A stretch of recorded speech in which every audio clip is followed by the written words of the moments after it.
Yeah, so the third day of the swell, the day after the really big day, man, heading down to the point again. It's been absolute carnage on this coast for the last 2 days. I haven't surfed the last 2 days because I've just been too busy documenting what's happened the last 2 days. Starting to think or feel like I've got a bloody full-time job now, having to video and edit. I was up until 2 o'clock in the morning trying to put stuff together on the swell.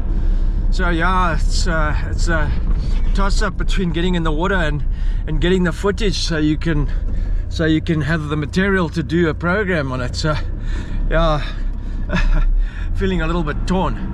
Anyway, I'm heading down to the point to go and have a look. There's still good swell.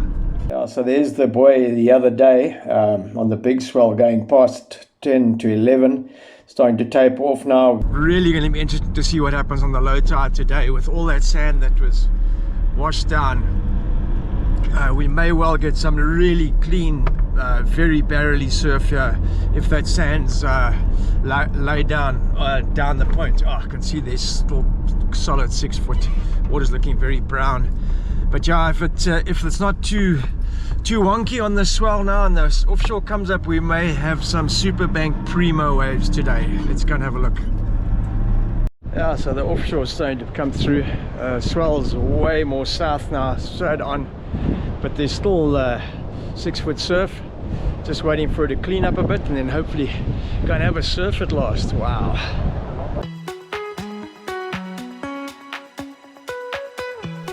Almost felt weird to come down to the car park and see a J-Bay with clean lines, sort of regular 6 foot, no chaos. The past few days had made this place look totally unruly and chaotic. It was crazy to come down and see it all neat and tidy again. The only problem was we'd lost a lot of sand off the beach, but there was nothing we could do about that. As always, the locals were standing on the point looking down, waiting for that southwester to come through and clean it up nicely, waiting for the low tide and the perfect conditions. You see, us locals don't always surf it when it's completely unruly and lousy. We're used to surfing it in perfection, so that's why we sit back and take our time and choose our sessions.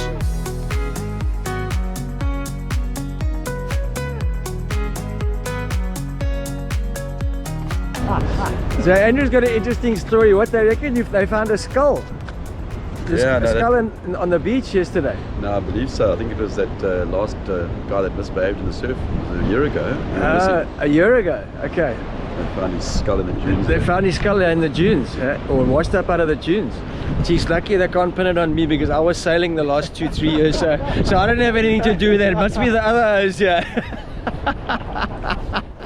Still some decent waves coming through, third day, and there's definitely swell. I reckon on the low this is going to be really good. Woohoo! And I've got to get out there. I'm sitting on the land filming now for way too long. Light's a bit shitty. I reckon it's going to be really round. Look at it already. It's going to be so round on the low.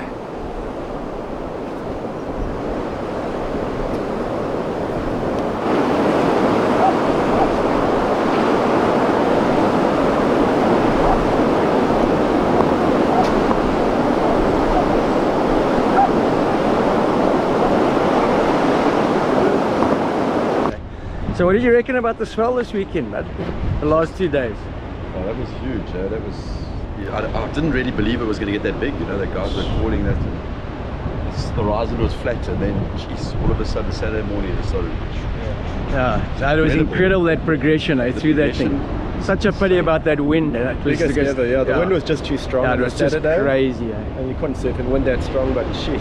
And then Saturday was just freaking. Just way too big. Yeah, it got massive. The biggest ever for sure. Yeah. Like you said, maybe in 50 years at least. Absolutely. It was crazy. The only swell that I've seen that was bigger than that was Cyclone Des Moines in '85. I think that's the biggest. For a southwest swell, like a perfect direction swell for supers, that's definitely the biggest we've ever seen here, without a doubt. And the carnage on the coast tells you the story. It's a goofy footers out here today. It's a goofy foot, is it? It's a third backhander. Cape Town. Yeah, are going to be some serious shacks today.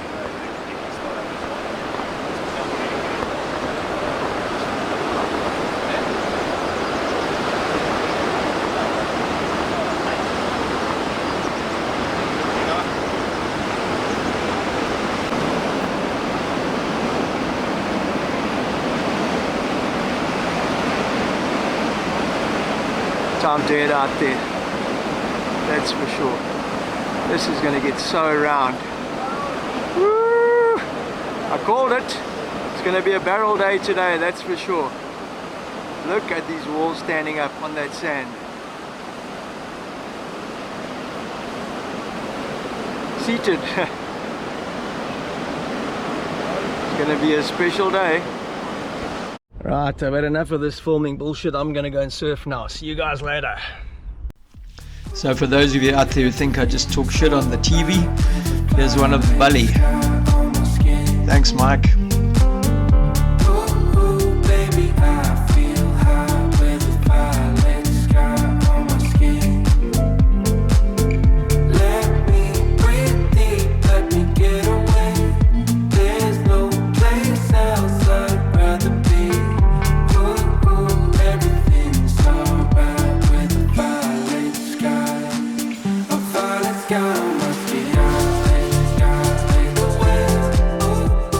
Finished that big swell at a big southeaster and onshore. We've got another big onshore swell coming tomorrow and some crazy weather happening off the coast at the moment.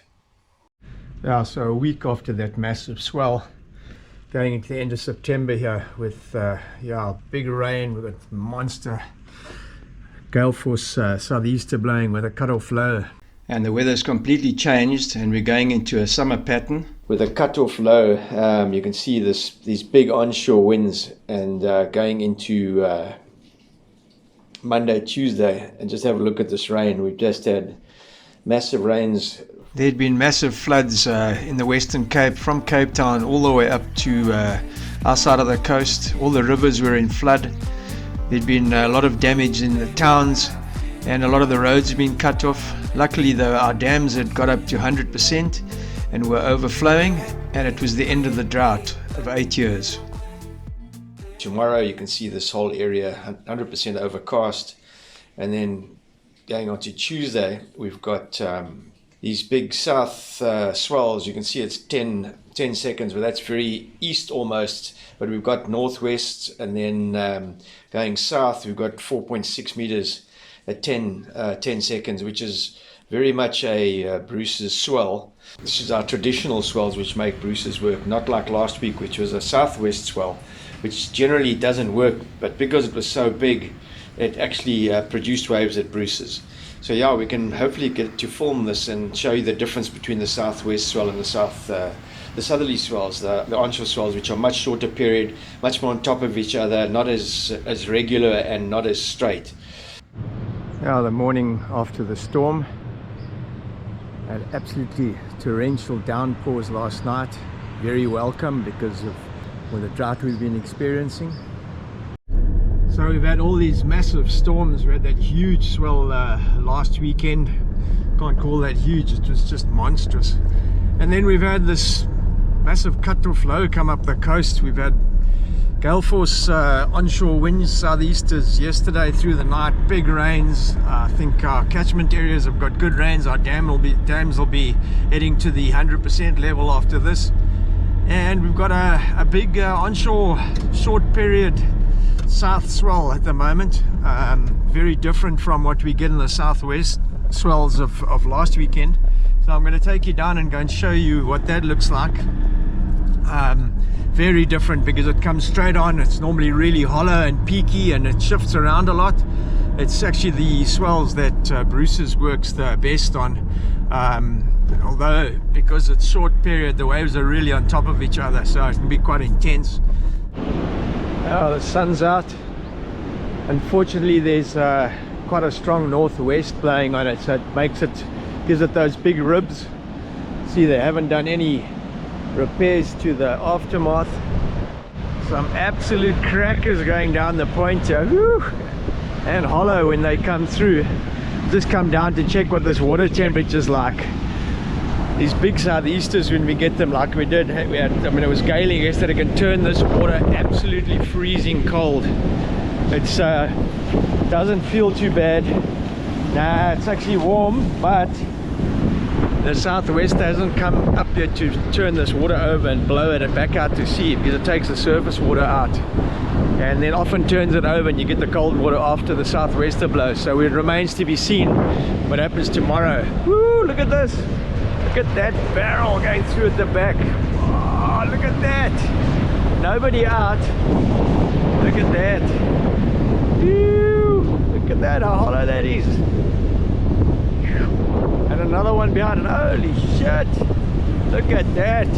That is so round. Woo. Yeah, these straight south swells, southeast swells can be amazing. Hopefully a bit later, when this wind drops off or goes around to the southwest, we can get a couple of waves here. It can get super good when it's like this.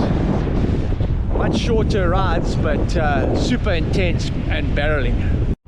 Yeah, this whole beach has been chewed away. There's absolutely millions of tons of sand that's gone missing here.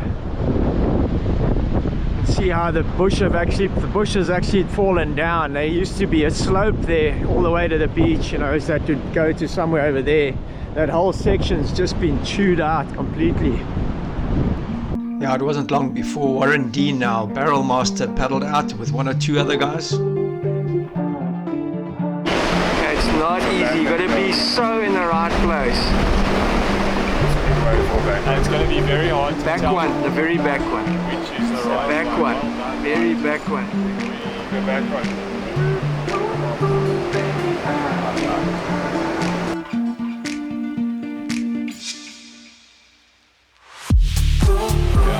Yeah, Warren.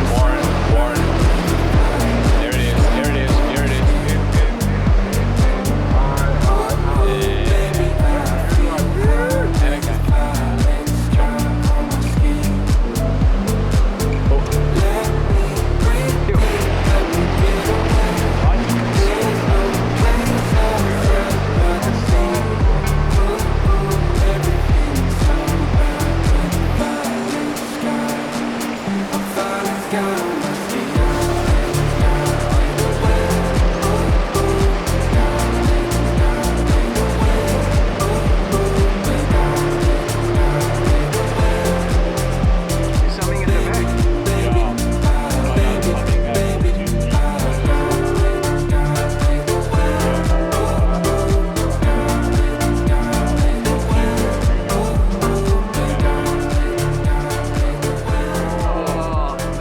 Yeah, you can see why I don't go over to Bruce's even when there is a south swell. There are waves available at Supers, and it's much cleaner and more barrely than even what Bruce's is these days.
the southwest coming up and the tide dropping. The guys are getting shacked off their face. It was time for John and I to go and join them out there. I'll be sure to tune in next time. It's the end of our winter. I don't know if we'll get any more swells. I'll put some up if we do, but I'll be concentrating on the sailing part of the journey that I have coming up next on Edisto, taking the boat across to the Caribbean. So make sure you tune in next time, and I'll give you a ride on the boat and show you what she's like inside as we make our preparations to go across the Atlantic. Many thanks for watching the series in J-Bay. It's been a lot of fun. We'll catch you on the sailboat next time. Thanks for watching. Make sure you subscribe. See you then. Ciao for now.